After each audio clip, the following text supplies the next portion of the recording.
Why was the wind so loud tonight? Marcus Rodriguez lay prone in the frozen dirt, his cheek pressed against the cold stock of his rifle, and wondered if the sound was in his ears or in his chest. It whistled across the valley, rattling through abandoned windows and steel beams, filling the silence between heartbeats with a constant reminder. This was not the night for miracles. Through his scope, the world narrowed to a child's face, 8 years old, maybe, tear-streaked, lips trembling against the barrel pressed to her temple. Her small body shivered against the concrete barrier she clung to as if it were her only shield, and in a way, it was.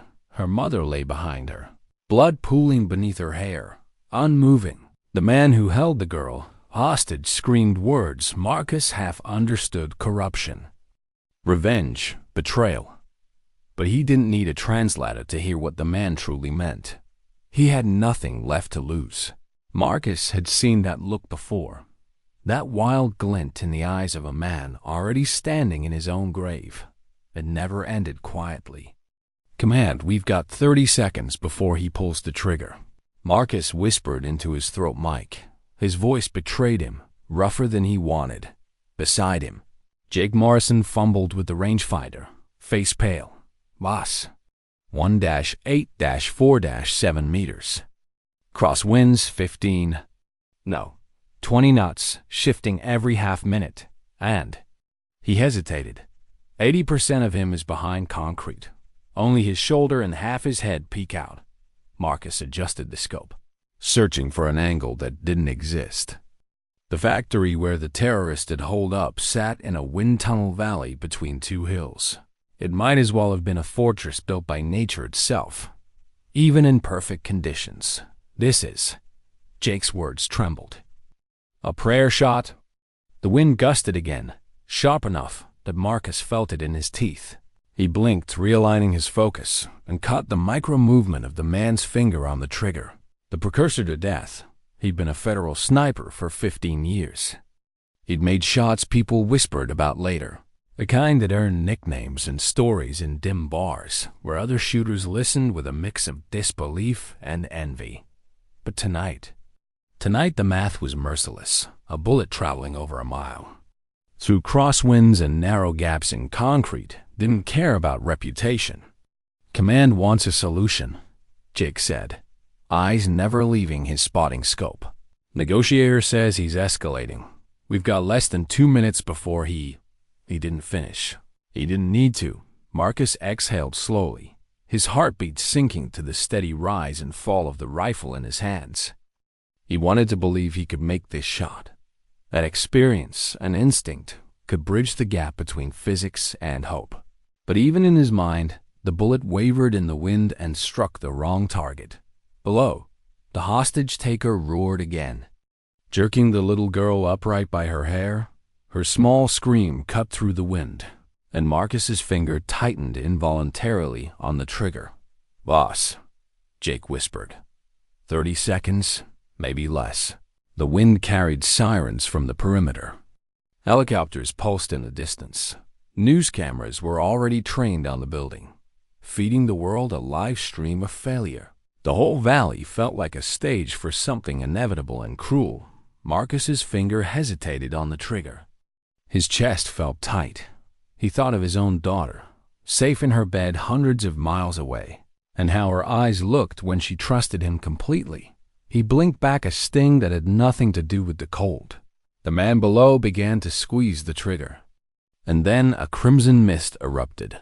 The terrorist's head snapped back, his body collapsing like a puppet cut from its strings. His rifle clattered harmlessly to the concrete. The little girl stumbled free, frozen in shock, and then scrambled to her father, who was bound and shaking with silent sobs. Marcus didn't breathe for a full second. He didn't even process it. He hadn't fired. He knew that much. His finger hadn't moved. Jake's voice cracked like breaking glass. What the hell just happened?" They scanned the ridges, the hills, the skeletal frames of abandoned buildings. No muzzle flash, no sound of a distant rifle report, just wind and the faint echo of a child's cry carried across the valley. It was the perfect shot. The impossible shot. A thread through a needle that wasn't even visible. Clean and surgical, and they hadn't fired it. Did you see anyone? Marcus demanded, his own voice sounding foreign. Jake shook his head, pale and trembling. No, boss. There was nothing. It's like the bullet came out of nowhere. The radio in Marcus's ear buzzed to life with a chaos of voices. SWAT teams moving, medics rushing, command demanding confirmation. He forced words into the mic, words that felt like ice in his mouth. Command, overwatch, target down. Hostages appear secure. Be advised. His voice faltered for just a fraction of a second. We did not take the shot. The channel erupted. Somewhere below, a child lived because a bullet had bent reality. Somewhere, unseen, someone had just changed the rules of the world. What kind of silence follows an impossible shot? Marcus lay there longer than he meant to, the cold earth biting through his jacket, the wind burning his face. He could hear Jake breathing fast, uneven. Somewhere below, a little girl sobbed in her father's arms, a sound both fragile and piercing, and Marcus felt nothing but the hollow ring of disbelief. He finally pulled his eye from the scope, blinking against the sting of the cold air. His hand shook, not from fear at least, not the kind he knew, but from the tremor of a man watching. The world shift beneath him. Boss, Jake muttered, his voice tight. We should. He didn't finish, because there were no words for it. Marcus swallowed hard and forced his mind back to procedure. Scan, northeast first. Look for anything. His voice was hoarse, but the habit of command steadied. Jake swung the spotting scope slowly. Glass sweeping over the valley, abandoned warehouses, skeletal cranes, stacks of concrete barriers all empty. Nothing but steel and wind and shadow. Then a flicker caught Marcus's attention, a glint. A single sharp reflection off metal high on the skeleton of a construction crane. Maybe 2 clicks out by the time he swung his rifle to scope it. The glint was gone. The cab was empty, a square shadow against the sky. He felt his pulse in his throat. Jake, Marcus murmured. Run the numbers. Distance from here to that crane. Jake punched the rangefinder. 2-3-4-7 meters. He hesitated, then looked at Marcus, wide-eyed. Boss, if that shot came from there, it's not just long, it's insane. Crosswinds are a nightmare. And that concrete barrier? That bullet had to pass through a gap maybe the width of my hand. He shook his head. I don't see how it's possible. Marcus didn't respond. His eyes drifted back down to the hostage scene. SWAT operators were moving in now, sweeping the building, securing the father and daughter, checking the mother's pulse. The medic's body language said enough. The woman wasn't coming back. Relief should have come, but it didn't. Not fully. The girl was alive. Yes, the terrorist was dead. But Marcus felt the cold knot of unease in his gut harden, because the math didn't lie. And the math said nobody could have made that shot. The radio crackled in his ear. Overwatch, confirm. Did you engage? Marcus hesitated. He could almost feel the weight of the world press on the words he had to say. Negative, command, we did not fire. The line went quiet for a moment, then erupted with questions he didn't answer. Because what could he say? He didn't have a name for what had just happened. Someone else saved her, Jake whispered, as if saying it aloud would make it real. Or something else, Marcus muttered, without meaning to. By the time they climbed down from the ridge, the forensics team was already at work. Floodlights turned the abandoned factory into a pale surgical stage. Photographers snapped their shutters. Ballistics techs crouched by the terrorist's body. Marcus moved through it all like a ghost, nodding at familiar faces, answering questions in clipped, automatic tones. He watched as Detective Sarah Kim, the Bureau's best ballistics expert, held up the recovered round with tweezers. 338. Lapua Magnum, she murmured. brows furrowed. Almost pristine, no deformation. Jake leaned in. Pristine? After 2.3 clicks? Sarah didn't answer. She just gestured to her tablet, which displayed a 3D reconstruction of the scene. Trajectory passed through a 6-inch gap between concrete pillars. No tumbling, no deviation, and the kicker. She hesitated, glanced at Marcus, then back at the screen. Time of flight says the shot was fired 3 seconds before the target exposed his head. Jake froze. That's impossible. You'd have to predict the future, Marcus finished quietly. His throat felt tight. The valley seemed colder now, heavier. Sarah switched to another screen traffic cam footage from a hill overlooking the construction. Sight. Black and white, grainy. The crane's cab was empty. Nothing moved. Then, just for a fraction of a second, a ripple of heat shimmered. 1 frame. Gone. 3 seconds later, Volkov's head snapped back on the opposite side of the valley. Jake exhaled slowly. Boss, what are we looking at? Marcus didn't answer. He couldn't. His eyes drifted to the child being led toward an ambulance. Her father limping beside her. She turned her head once, almost as if she could feel someone watching, and for just a second, her gaze met his. Across the distance, gratitude, innocence, a kind of silent, unspoken faith. And somewhere behind that moment of fragile relief, Marcus felt the weight of a question pressing down on him like the night sky itself. If someone out there could do this, who were they? And why did it feel like this wouldn't be the last time he felt their shadow? What kind of person walks into the cold, empty night knowing the world no longer makes sense? Marcus Rodriguez did. He stood on the edge of the abandoned construction site 2 days later, boots crunching against frozen gravel, his breath curling in the December air. The crane towered above him like the skeleton of some ancient giant. Its metal ribs groaning in the wind. SWAT had cleared it. Forensics had swept it. And yet, Marcus felt like the place was still watching him. The valley was quiet now. No sirens. No screams. Just the echo of something impossible hanging in the air like a memory he couldn't shake. Jake's voice crackled in his earpiece. Boss, you sure about this? Command's not thrilled. We're poking around without clearance. Marcus tilted his head back, staring up the ladder that led to the crane's operator cab. He had to see it for himself. He had to stand where no human shooter could have made that shot and still know that someone had. I'm climbing, he said simply, and began the ascent. Each rung was a cold bite of steel, wind knifed across his face. His gloves squealed faintly against the rails. Halfway up, his mind betrayed him with flashes of the girl's face, her wide, tear-streaked eyes in his scope. The silent plea he'd felt rather than heard.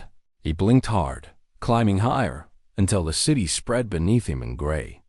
Shivering lights, when he finally reached the cab, he paused. The wind howled, carrying the hollow whistle of a world that had no answers. The cab was empty, as expected. Dust clung to the glass. Rust feathered the steel, and then he saw it. A tiny piece of paper, precisely folded, wedged into a seam in the metal wall. His pulse jumped. He reached out with a gloved hand, tugged it free, and carefully unfolded it. Coordinates, written in a sharp, deliberate hand. 412,619 N 95,868 W. Marcus's stomach nodded. A message, not an accident. Whoever had made that shot wanted him to follow. He keyed his mic. Jake. Mark these. Get us a team. The coordinates led them to the outskirts of the city, a forgotten warehouse surrounded by frost-crusted weeds. No line of sight to anything. No way a sniper could have fired from here and hit a target more than 2 miles away behind concrete. But the moment Marcus stepped inside, he knew. A single spent casing gleamed on the floor. 338 Lapua Magnum, still faintly warm. He crouched, gloved fingers brushing the brass. And then he saw the other thing, and for the first time in years, Marcus felt the chill of something like awe. Words burned into the concrete. precise, almost elegant. Some shots transcend distance. Some justice transcends time.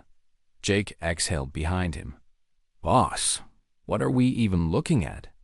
Marcus didn't answer. He just stared at the words, the casing, and the empty warehouse that smelled faintly of cold metal and oil, because deep down, he knew two things with absolute certainty. One, whoever had fired that impossible shot had left this message for him and him alone.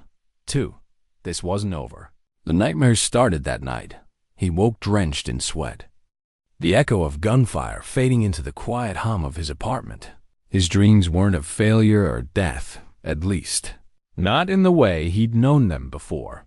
They were of bullets curving through the air like serpents, of shadows moving in impossible ways, of a rifle that hummed with light and whispered to the laws of the universe, asking them to bend.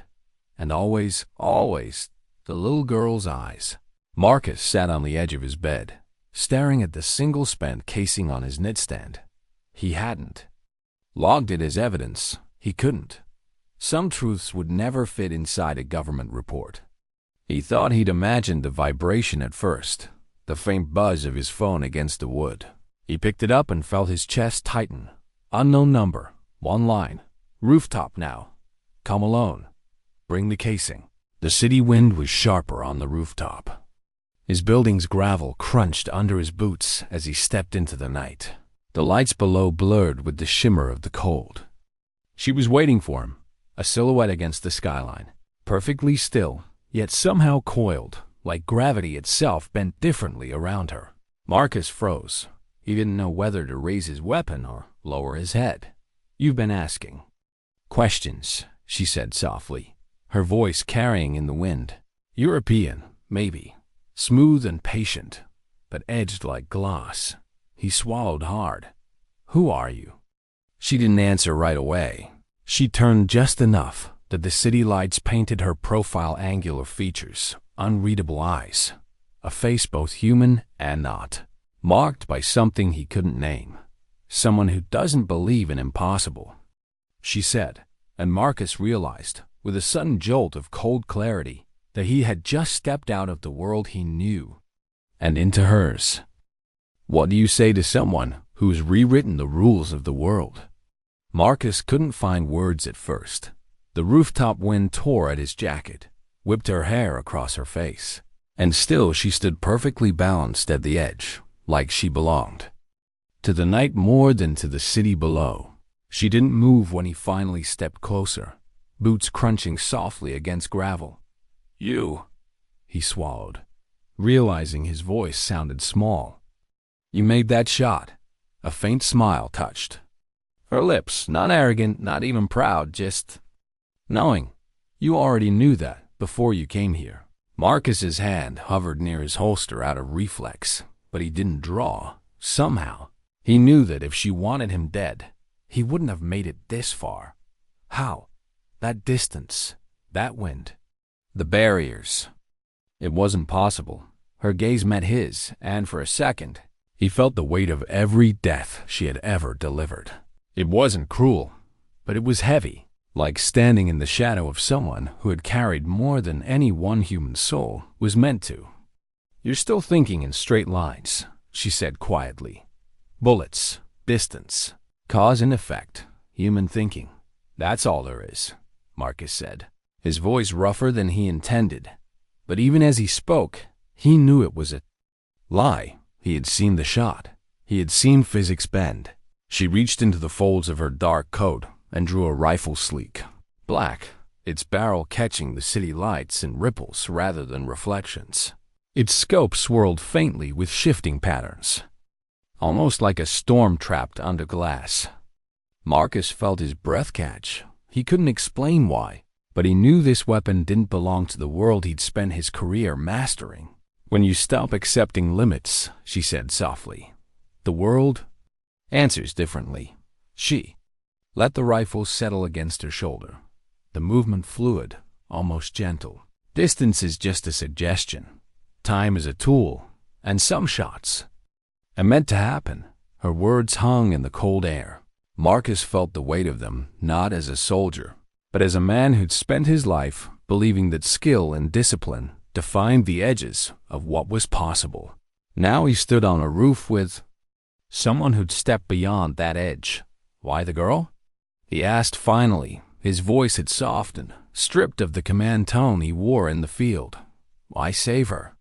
For a moment, she looked past him, toward the horizon where the city lights bled into the dark. Because she wasn't supposed to die, she said simply. And because some debts can only be paid in blood. Marcus hesitated. The wind rattled a loose vent somewhere behind him, the only sound between them. You've done this before. It wasn't a question. Her eyes met his again. They were steady, ancient in a way. That made his chest tighten. Too many times, she whispered. Something about the way she said it carried a shadow of exhaustion, of a life spent in the spaces where miracles and death met. A part of Marcus wanted to ask more, to understand her, to bring her out of the darkness she carried, but he knew she wouldn't allow it. Why me? He asked instead. Why show yourself now? Because some truths, she said, taking a step back toward the edge of the roof, need a witness. Marcus's heart pounded as he realized she was going to leave. He took an involuntary step forward. Wait, you'll carry it, she said softly. You already are. One day, when you face the impossible again, you'll remember that impossible doesn't mean untouchable. Then, without another word, she stepped backward off the edge. Marcus's chest seized as he lunged to the parapet, his hands gripping the cold concrete, but the alley below was empty. The city wind howled through the darkness. The only evidence she'd ever been there was the spent casing in his pocket and the quiet understanding that the world he'd known was gone. Marcus sank to his knees, staring into the abyss where she had vanished. Somewhere in the back of his mind, a thought took root soft, heavy, unshakable. Sometimes dignity doesn't speak. It simply acts. And as the night pressed in around him, Marcus realized that this silent ghost of a woman had left him with more than mystery. She had left him with a weight he would carry forever. How many nights can a man wake up in a cold sweat before he stops believing in sleep? Marcus Rodriguez stared at the ceiling of his dark apartment, chest heaving, sheets damp. The city beyond his window hummed with its usual distant sirens and car horns. But in his head, the silence after that impossible shot echoed louder than anything. 3 weeks had passed, and the world outside had moved on. The hostage rescue was hailed as a success. The reports were filed, sanitized, and buried in official language. Unknown sniper eliminates terrorist threat from undetermined position. But Marcus couldn't bury it. Every night, his dreams bent reality. Bullets twisted through the air like serpents. Time folded in on itself. He saw the little girl's face in his scope, the raw terror in her eyes. Then the impossible, the shot he didn't take. And always, he saw her, the woman from the rooftop, silent, patient, a living contradiction of everything he thought he knew. His apartment was littered with maps and printouts, wind charts, satellite images of the construction site, trajectory diagrams that led nowhere. Jake had stopped calling. Command had stopped asking questions. He told himself he was studying the case to protect the country, to be ready if it ever happened again. But in the quiet, he knew the truth. He was chasing a ghost. Marcus leaned forward over his coffee table, elbows on his knees, staring at the single spent casing that sat there like an accusation. He'd wiped it clean, polished it without thinking. He'd memorized every tiny groove. It was the last connection to her and to the truth that refused to fit in any report. His phone buzzed once on the table. He didn't jump. He just stared. Unknown number. You're looking in the wrong place. Marcus's pulse quickened. He typed a single word in reply, where? The answer came instantly. Where you stopped believing. He stared at the words, the meaning settling in like cold water. He knew exactly where that was. The warehouse was colder than he remembered.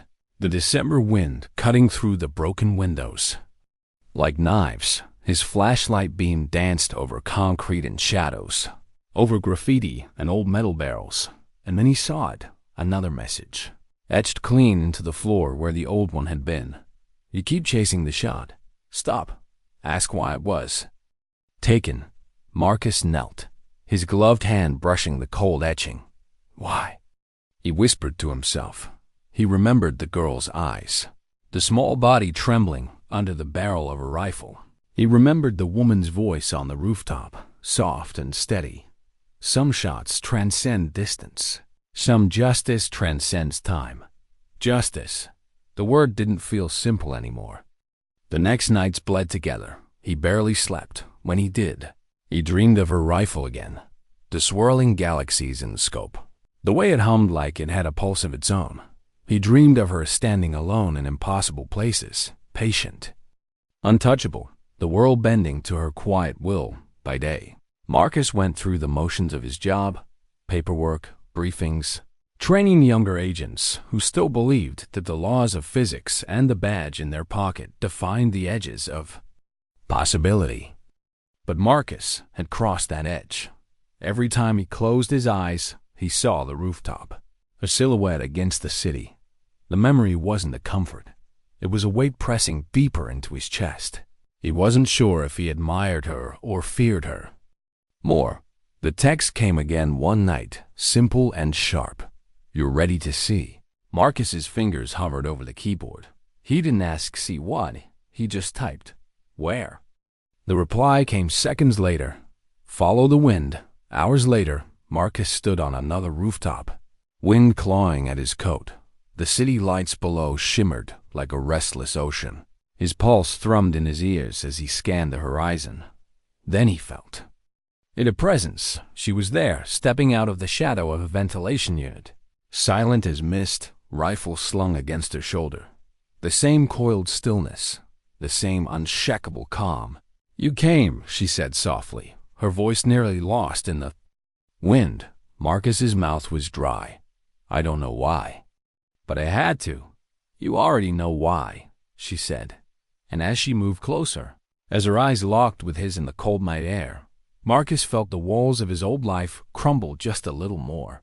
The world of rules and reports had ended the night of the impossible shot. Now, he stood on the threshold of something else, something that could never be written down.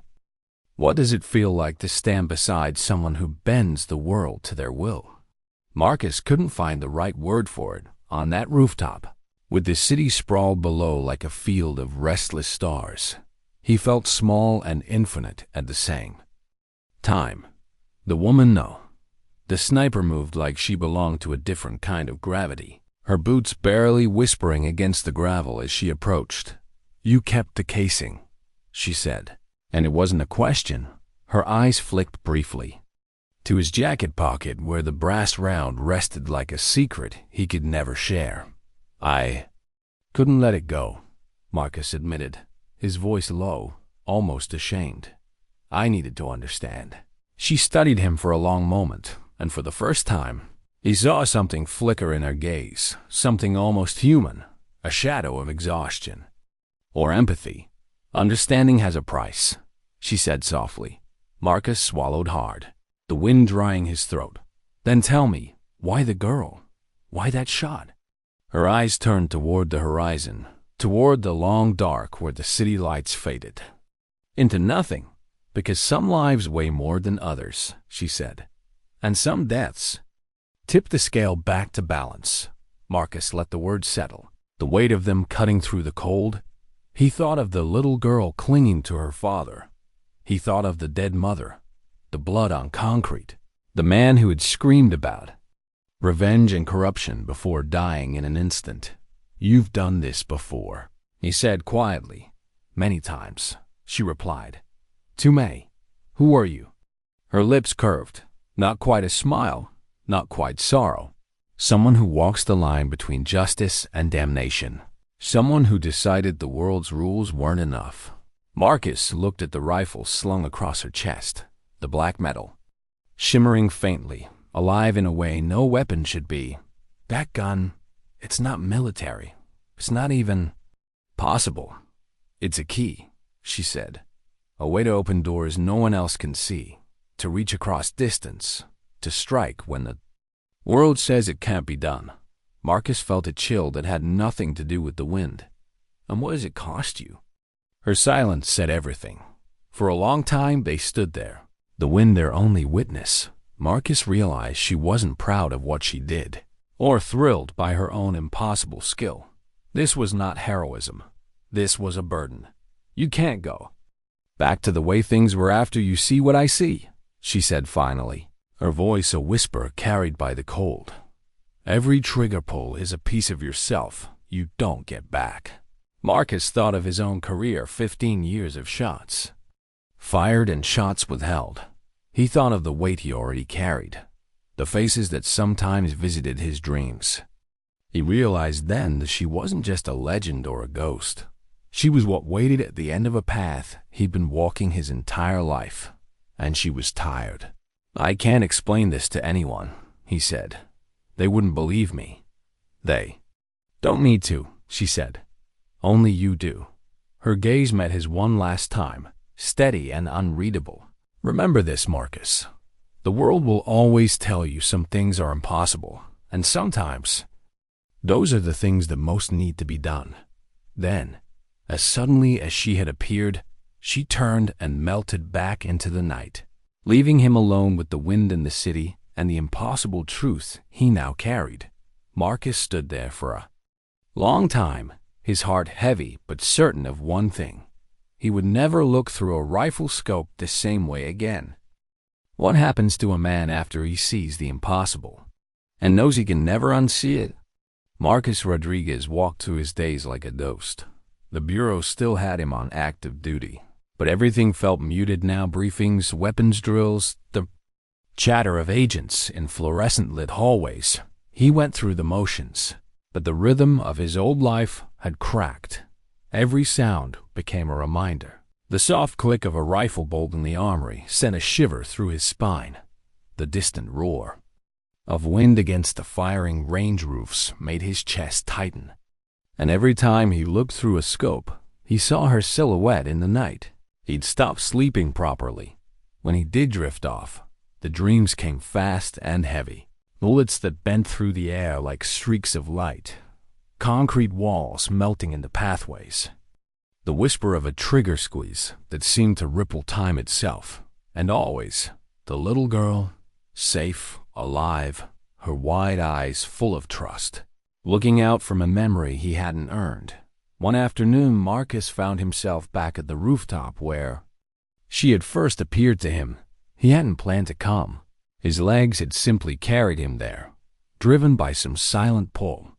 The wind cut hard against his face, and he could almost see her standing where she had before, at the edge. Silent, steady, the city lights painting her like a ghost. He didn't expect her to appear, but she did. As if the night itself had decided he was ready. You came back, she said softly, stepping out of shadow. Marcus's heart kicked in his chest. I don't know why I keep coming here. Yes, you do, she said. The wind picked up, carrying the distant wail of a siren from far below. Her dark coat rippled against her legs. The rifle rested against her shoulder, as if it had always been. There, you're chasing a question, she continued. One you don't want to say out loud. Marcus hesitated. The words felt heavy on his tongue. Could I ever make the shot? She finished for him, her voice quiet and certain. Marcus didn't answer. He didn't need to.